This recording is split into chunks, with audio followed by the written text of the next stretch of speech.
సాధారణ వైద్య పరీక్ష నిమిత్తం యశోద ఆసుపత్రిలో చేరిన బీఆర్ఎస్ అధినేత కేసీఆర్ని పలువురు పార్టీ నేతలు పరామర్శించేందుకు వచ్చారు.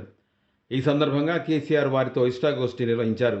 రాష్ట్రంలో నెలకొన్న పరిస్థితులు, రైతులకు యూరియా ఎరువుల లభ్యత, వ్యవసాయం, సాగునీరు తదితర ప్రజా సమస్యలు, వర్తమాన అంశాలపై వారితో కేసీఆర్ సుదీర్ఘంగా చర్చించారు. ये न्यूज को पेश करते हैं हैदराबाद होम अप्लायंसेज।